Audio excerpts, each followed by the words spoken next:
Hi everyone. Today we will learn how to differentiate between some commonly confused prepositions. And in this lesson, I have 8 pairs.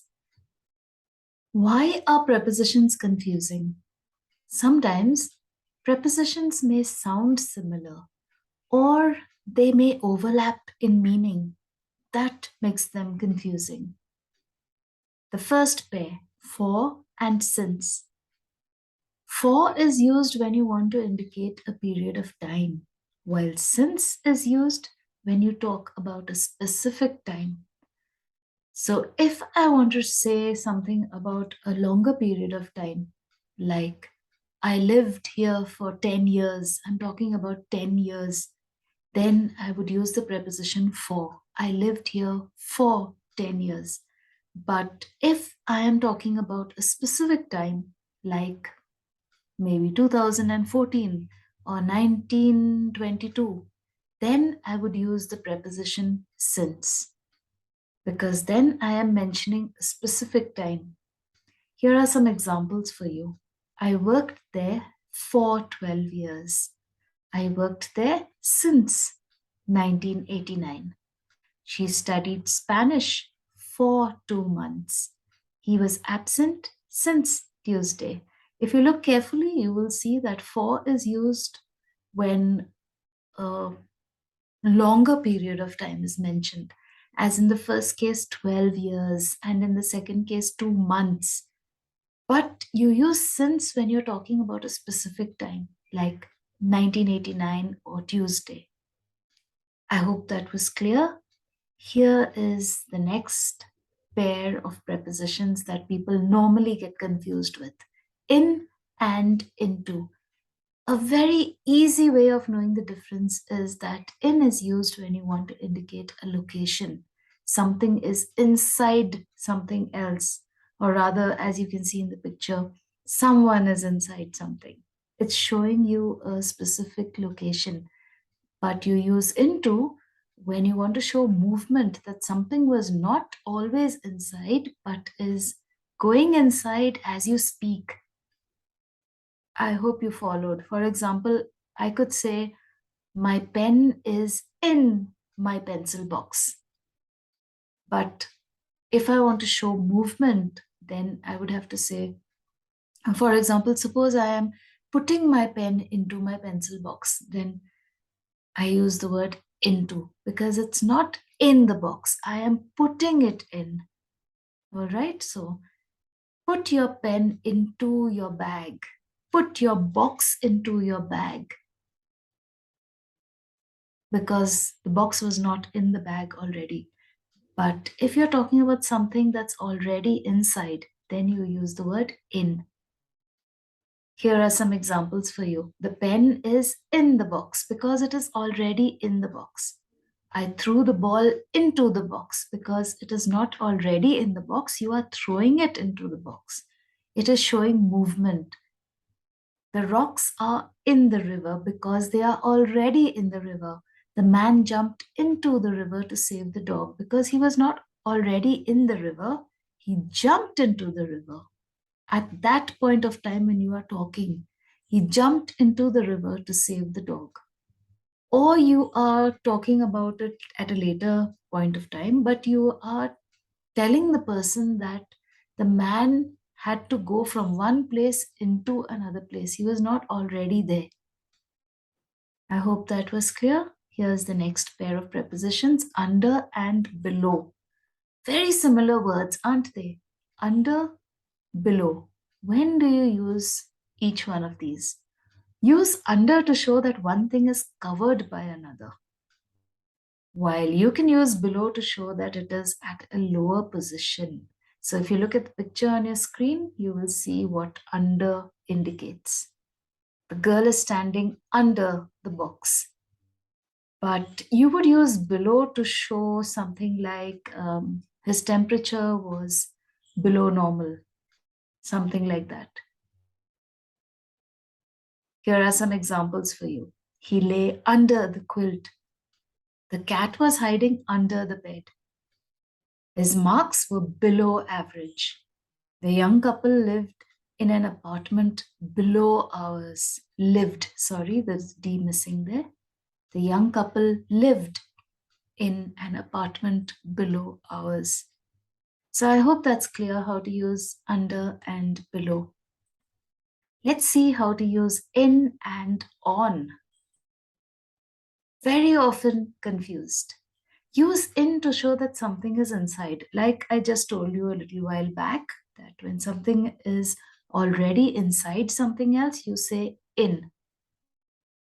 But if you want to use the word on, then you would have to be sure that the thing is not inside, but it is on top of something else.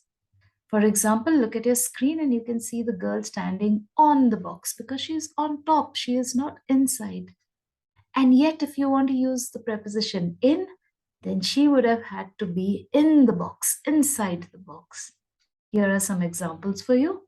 The pen is in the box. The pen is on the table.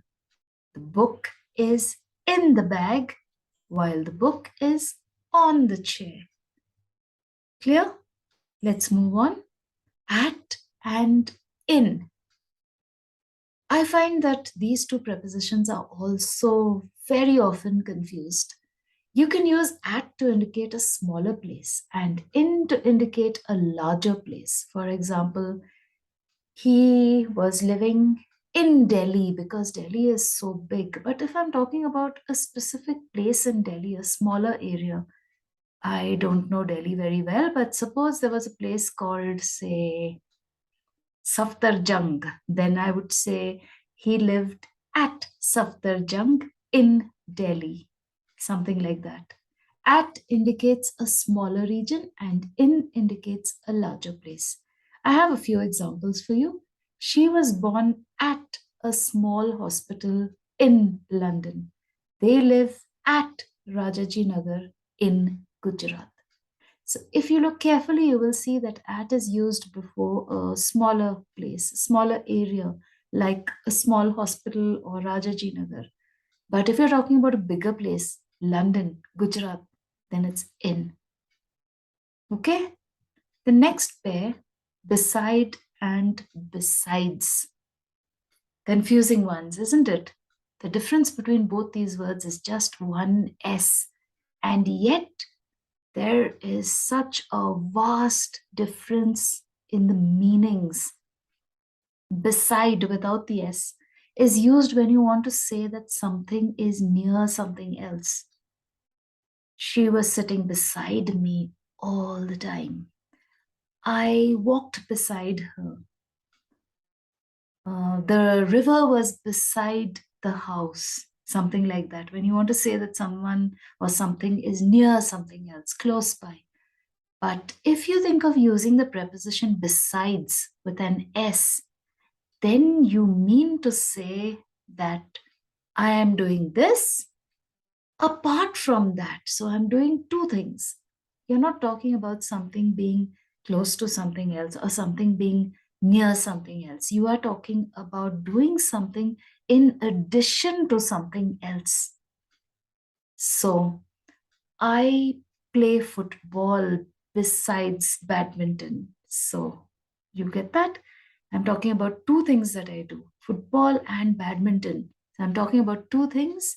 So I'm using besides. For example, the nurse was standing beside the patient, near the patient.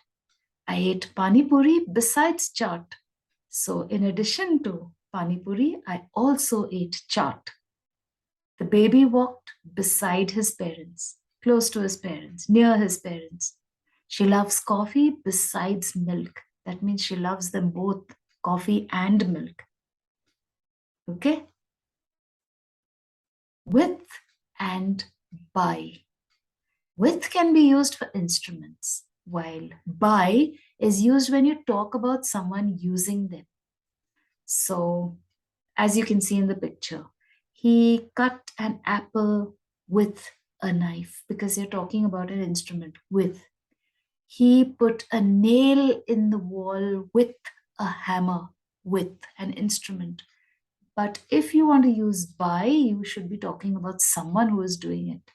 The nail was put in the wall by my neighbor. Something like that. Get it? I have a few more examples for you. I cut the apple with a knife. The apple was cut by Mohan. She ate her food with a spoon. He was taken to the place by Rohan. You see the difference? When you use the word with, the preposition with, you mention a thing. And if you want to say that someone's doing something, then you use the word by. All right? Between and among. Very easy difference between these two words, and yet they are confused all the time. When you're talking about two things or two people, use between. And when you are talking about something that is in the midst of more than two things or two people, use the preposition among. It's that simple. All right? So between is used when you talk about two things or people, while among is used for more than two. Was that clear? Here are some examples. She walked between her mother and father. The oak tree grew between the fig and the pine.